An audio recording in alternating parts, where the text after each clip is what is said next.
والصلاة والسلام على من أرسله إلى كافة الخلق سراجا منيرا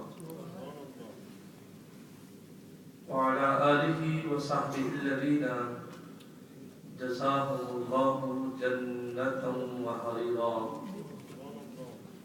أما بعد فأعوذ بالله السميع العليم من الشيطان اللعين الرجيم. بسم الله الرحمن الرحيم. هو الذي أرسل بالأميين رسولا صدق الله مولانا العظيم وصدق رسوله النبي الأمي الكريم ونحن على ذلك من الشاهدين والشاكرين والحمد لله رب العالمين. قال النبي صلى الله عليه وسلم قال الله تبارك وتعالى في حديث القدسي لولاك لما خلقت الدنيا. صدق الله مولانا العظيم وصدق رسوله النبي الأمي الكريم ونحن على ذلك لمن الشاهدين والشاكرين والحمد لله رب العالمين. إن الله وملائكته يصلون على النبي يا أيها الذين آمنوا صلوا عليه وسلموا تسليما. اللهم صل على سيدنا ومولانا محمد وعلى آل سيدنا ومولانا محمد وبارك وسلم وصل عليه. من علينا ربنا إذ بعث محمدا أرسله مبشرا أرسله ممجدا أيده بأيده أيدنا بأحمدا. صلوا عليه دائما صلوا عليه سرمدا. اور حشر تک ڈالیں گے ہم پیدائش مولا کی نور سبحان اللہ مثل فارس نجد کے قلعے گراتے جائیں گے. خاک ہو جائیں عدو جل کر مگر ہم کو رضا. دم میں جب تک دم ہے ذکر ان کا سناتے جائیں گے. سبحان اللہ. Most honorable, revered Qibla Shah Sahib, Ulama Ikram, honorable brothers and sisters of Iman and Islam, Assalamu alaikum wa rahmatullahi ta'ala wa barakatuh. Alhamdulillah al-Kareem,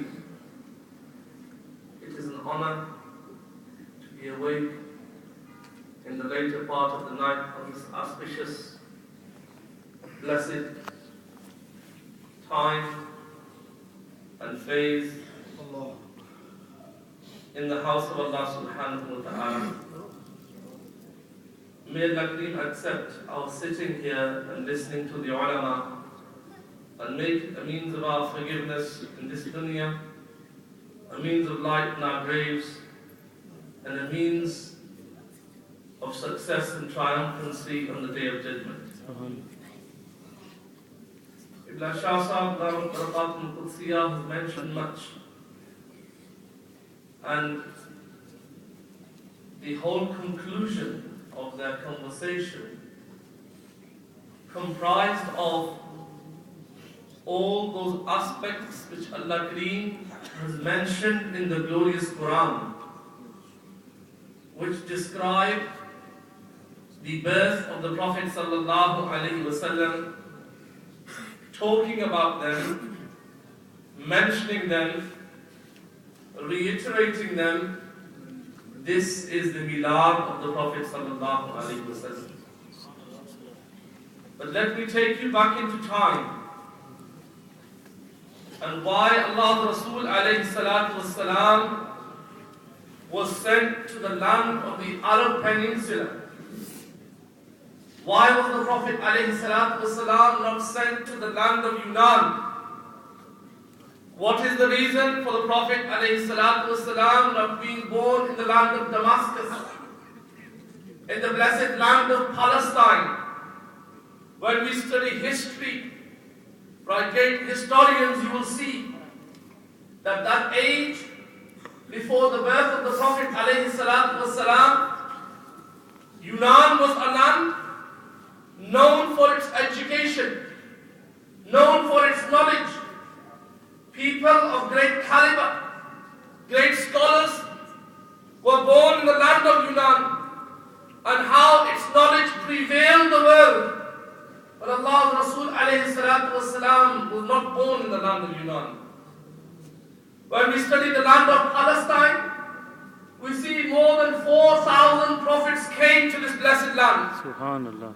And we see that there was a time when there were 4 or 5 prophets in each family.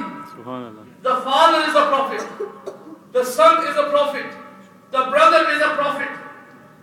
But the son of Amina was not born in Palestine. Allahu Akbar. Look at the land of Damascus, where they would appreciate modernism of that time. How people's welfare was bettered by going along with the time. It had riches of dunya together. People had the comforts of dunya together. But why is it that Mustafa Kareem alayhi salatu wasalam was not born in Damascus? Why Makkatul Mukarramah? Allah subhanahu wa ta'ala clarifies in the glorious Quran, saying that Allah is He who sent His beloved Prophet to the unlettered people, to the ignorant people. What was the reason for this? Because if Allah's Rasul alayhi salatu wasalam was born in any country which was dominant with his knowledge, which was known for its modernism, which was known for its sanctity and sacredness, people could have said, well, it's a normal thing. Prophets are born day in and day out in the land of Palestine.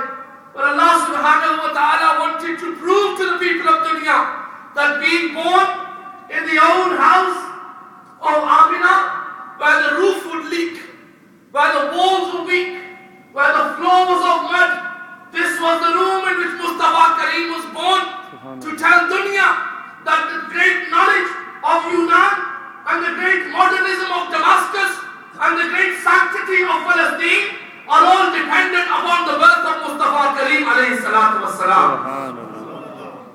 Allah's Rasul alayhi salatu wassalam came with a message, came with a mission and accomplished it at the age of 63. And that was the mission and the message of Allah subhanahu wa ta'ala, to submit yourself to the call of Allah, to submit oneself to the commandments and the divine obligations and necessities set by Allah subhanahu wa ta'ala. Today, when most people have been inclined and have an inclination towards the north, and when the north finishes, the whole mosque is empty. Look around you. How much interest we have in the north of the Prophet alayhi salatu wasalam. Indeed, it is an accepted act in the court of Allah. But what maqam does that knowledge hold? What maqam does the words of Qibla Shah Sahib which he mentioned? Much was mentioned, and if it was weighed in gold, it would outweigh gold by thousands and hundreds of kilograms. The essence of Milad. What is Milad?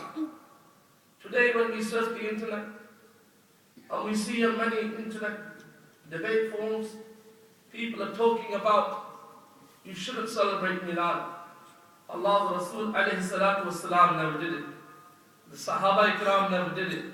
So it is an innovation according to the hadith of Imam Muslim bin Hajjaj al-Kushairi rahmatullah alayh. So we should not do such an act which was not done by the Salaf, which was not done by the Khalf. And this is sin. First and foremost, it is very important for every Sunni Muslim all around the world to understand the meaning of Milad. Milad is an expression of love. Milad is an expression of thankfulness. And Milad is an expression of happiness. Allah Rasul alayhi salatu wasalam expressed his happiness, expressed his thankfulness on his birth. And as you heard Qibla Shah Sahib talking about the hadith of Imam Muslim radiallahu ta'ala anhu, Ya Rasulullah sallallahu alayhi wa sallam, why do you fast on a Monday? And it is mentioned that on this day the Quran was revealed, and on this day Allah subhanahu wa ta'ala gave me the tawfiq and I came into this world. Subhanallah. So that was expression of thankfulness. That was expression of happiness. And that continued throughout the life of the Prophet sallallahu ta'ala alayhi wa sallam. And today, as hundreds of years have passed, methods have changed, strategies have changed, and we see the whole phase and the outlook of Milad al-Nabi sallallahu alayhi wa sallam has changed. But the concept is still the same, that when anybody asks us, what is Milad? It is birth, it is happiness, but it is an expression of happiness, an expression of thankfulness, an expression of our love for Rasulullah sallallahu alayhi wa sallam. When we study the glorious Quran and study the ahadith of the Prophet alayhi salatu wasalam, we see that Allah subhanahu wa ta'ala blessed the whole nation and the ummah and the whole world with the birth of Rasulullah sallallahu alayhi wa sallam, a new direction of revolutionism, a new way towards success, true triumphancy, and that is holding tight to the sunnah of Rasulullah sallallahu alayhi wa sallam. Subhanallah. Today, why do people sit so late in the house of Allah subhanahu wa ta'ala? Imam Qadi Ayyaz Maliki rahmatullah alayhi has quoted a very authentic hadith in his all famous book, Al-Shifa bi Ta'arif Huquq al-Mustafa, in which he writes that Allah subhanahu wa ta'ala has talked to his Prophet sallallahu alayhi wa sallam, saying, Ya Muhammadu, qad ja'altuka dhikran min dhikri, faman dhakaraka dhakarani.